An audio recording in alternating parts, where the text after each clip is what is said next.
नमस्कार विद्यार्थी मित्रांनो. आज आपण प्रॅक्टिस सेट 1.4 म्हणजेच सिमिलॅरिटी चॅप्टरमधला जॉमेट्रीमधील सिमिलॅरिटी चॅप्टरमधला प्रॅक्टिस सेट 1.4 सॉल्व्ह करणार आहोत. जो कशावर अवलंबून आहे तर theorem of areas of similar triangle.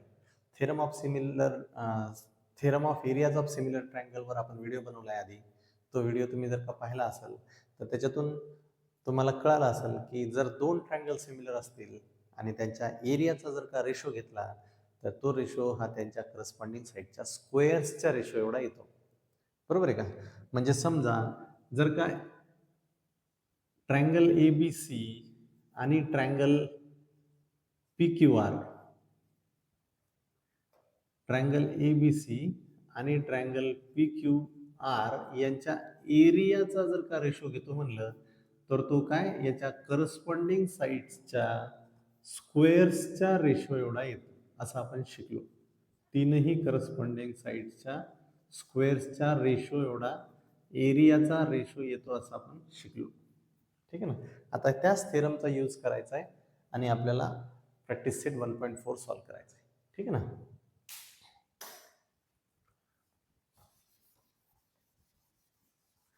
बघा आता बघा पहिला क्वेश्चन आहे the ratio of corresponding sides of two similar triangle.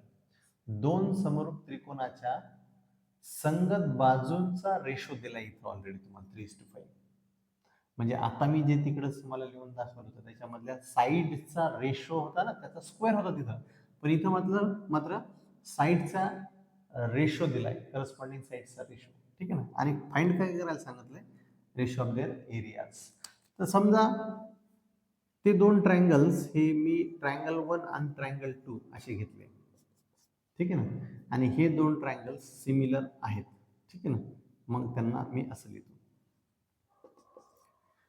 तर मग यांच्या एरियाचा रेशो काय होईल? तर यांच्या करस्पॉन्डिंग साईडच्या स्क्वेअर्सचा रेशो एवढा, म्हणजे area of triangle 1 upon area of triangle 2 is equal to काय? त्यांच्या करस्पॉन्डिंग साईडच्या स्क्वेअर्सचा रेशो. यांच्या करस्पॉन्डिंग साईडचा रेशो असा आहे 3:5. मग यांचा स्क्वेअर्सचा रेशो घ्यावा लागेल आपल्याला. ठीक आहे ना? म्हणजे 3चा स्क्वेअर 9 आणि 5चा स्क्वेअर 25 एवढा त्या ट्रायंगलच्या एरियाचा रेशो येणार 9:25. समजायला का? हा 9:25 तुम्ही असा लिहा किंवा मग याच्यासारखाच 9:25 असं करून लिहा. कळलं? काहीच नाही. करस्पॉन्डिंग साईडचा रेशो दिला होता, मग एरियाचा रेशो काढायचा असेल तर यांचा स्क्वेअरचा रेशो घ्यावा लागेल. स्क्वेअरचा रेशो एवढा आला. कळलं? दुसरा क्वेश्चन आहे ते triangle ABC similar with triangle PQR असं दिलेले. दोन ट्रायंगल सिमिलर दिलेत. ठीक आहे ना? ऍक्टिव्हिटी आहे आणि ह्याच्यामध्ये AB:PQ करस्पॉन्डिंग साईडचा रेशो 2:3 दिलाय. तर ऍक्टिव्हिटीमध्ये हे जे फिल इन द ब्लँक्स करायला सांगितलं. ठीक आहे ना? मग या ट्रायंगल सिमिलर आहेत तर यांच्या एरियाचा रेशो घेतला इथे. Area of triangle ABC upon area of triangle PQR. काय होते थेरमच्या म्हणण्यानुसार? यांच्या करस्पॉन्डिंग साईडच्या स्क्वेअर्सचा रेशो एवढा येत आहे या ट्रायंगलच्या एरियाचा रेशो. मग यातली AB घेतली तर ABचा स्क्वेअर छेद PQ घेतली असेल तर PQचा स्क्वेअर होईल. बरोबर आहे का? मग आता रेशो काय दिला? AB:PQ 2:3. मग इथे 2:3चा पण 2चा स्क्वेअर पण 3चा पण स्क्वेअर. मग याचा आन्सर काय? 2चा स्क्वेअर 4 आणि 3चा स्क्वेअर 9. समजलं? ठीक आहे ना? आता तिसरा क्वेश्चन इकडे, ते पण ऍक्टिव्हिटी आहे. काय दिलंय? जर if triangle ABC similar with triangle PQR, जर दोन ट्रायंगल सिमिलर असतील त्याच्यापैकी दोघांचे पण एरिया दिलेले आहेत. एरिया ऑफ ट्रायंगल ABC 80 आहे आणि एरिया ऑफ ट्रायंगल PQR 125 आहे. Then fill in the blanks. आता इथे काय झालं? यामध्ये इकडे जे क्वेश्चन होते त्याच्यामध्ये कसं साईड्सचा करस्पॉन्डिंग साईड्सचा रेशो दिलेला होता. ह्याच्यामध्ये काय झालंय तर दोन ट्रायंगलचे एरियाज दिलेत, म्हणजे आपल्याला ट्रायंगलच्या एरियाचा रेशो माहित होते आणि मग त्याच्यातून करस्पॉन्डिंग साईडचा स्क्वेअरचा रेशो काढायचा आहे. मग त्याचा स्क्वेअर रूट घेऊन करस्पॉन्डिंग साईडचा रेशो येऊन जाईल. जसं की इथे मग आता थेरमच्या म्हणण्यानुसार area of triangle ABC upon कोणता ट्रायंगल सिमिलर आहे? PQR सोबत, म्हणजे मग इथे येईल PQR. Area of triangle ABC upon area of triangle PQR is equals to area of triangle ABC किती? 80. एरिया ऑफ ट्रायंगल PQR किती? 125. मग याचा तर आपल्याला माहिती आहे की यांचा तर रेशो हा यांच्या करस्पॉन्डिंग साईडच्या स्क्वेअरच्या एवढा येत असते, साईडचा रेशो एवढा. बरोबर आहे ना? म्हणजे ऍक्च्युली हे जे आहे हे AB² अपॉन PQ² आहे. कारण हे बरोबर हे असते, पण इथे मात्र हे बरोबर हे दिलंय, म्हणजे याचा अर्थ हे दोन इक्वल आहेत. ठीक आहे ना. मग आता याचा जर का A B square upon P Q square मधले स्क्वेअर काढून घ्यायचे असतील तर या दोन्हीचं पण स्क्वेअर रूट घ्यायला लागेल. मग या दोन्हीचं स्क्वेअर रूट कसं होते, तर इथे येईल ए बीचा स्क्वेअरचं square root A B, P Q स्क्वेअरचं square root P Q equal to 80चं स्क्वेअर रूट म्हणजे स्क्वेअर रूट 80 आणि 125चं स्क्वेअर रूट 125 स्क्वेअर रूट मध्ये घ्यायला लागेल. पण ह्याला तुम्हाला जर का स्क्वेअर रूट मधून बाहेर काढता येत असेल तर बेस्ट आहे. म्हणजे जसं की A B upon P Q is equal to square root 80 ची काय करू आपण, तर याचे फॅक्टर करू 16×85 बरोबर आहे.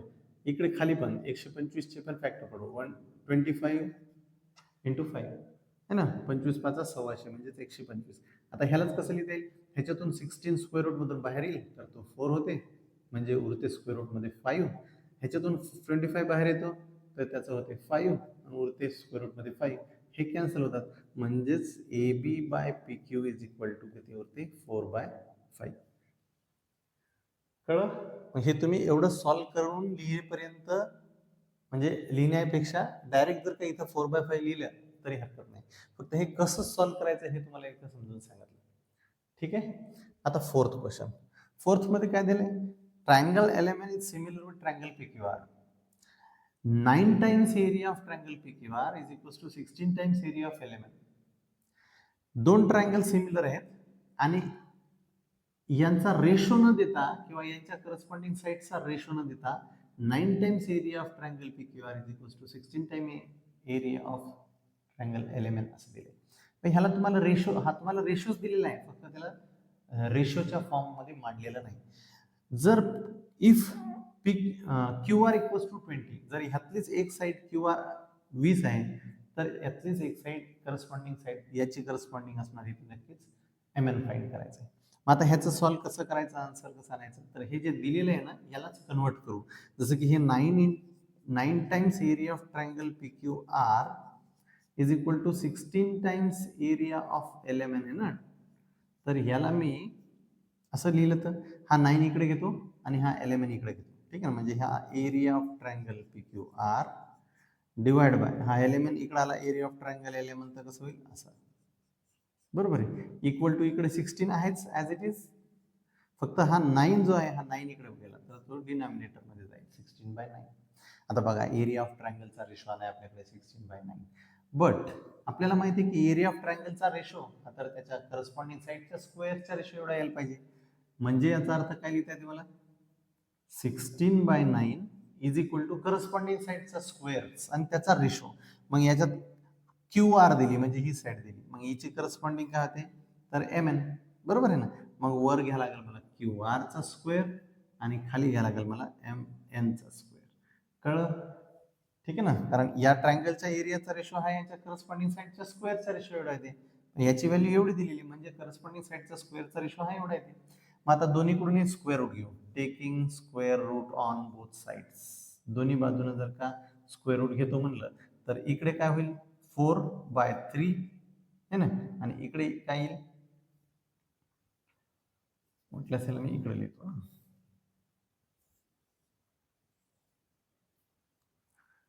ठीक आहे ना, 4 16चं स्क्वेअर रूट 4 9चं square root 3 equal to Q R by M N है ना, यांचं पण स्क्वेअर रूट घेतलं.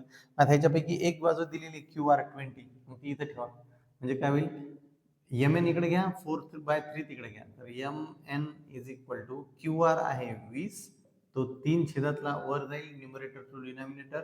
ठीक आहे ना, 4 इकडे येईल न्यूमरेटर टू डिनॉमिनेटर आणि हा 3 वर गेला डिनॉमिनेटर टू न्यूमरेटर गेला. तर आता याला तुम्ही सॉल्व्ह करू शकता.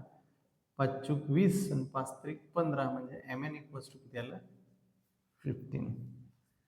कळलं. ठीक आहे ना, अशा पद्धतीने सोपं आहे. फक्त आधी तुम्हाला तो थेरम अंडरस्टँड करणं महत्वाचं आहे. एकदा तो थेरम अंडरस्टँड झाला की हे करणं सोपे गणित आहे यात प्रॅक्टिस सेट मध्ये सगळे. ठीक आहे.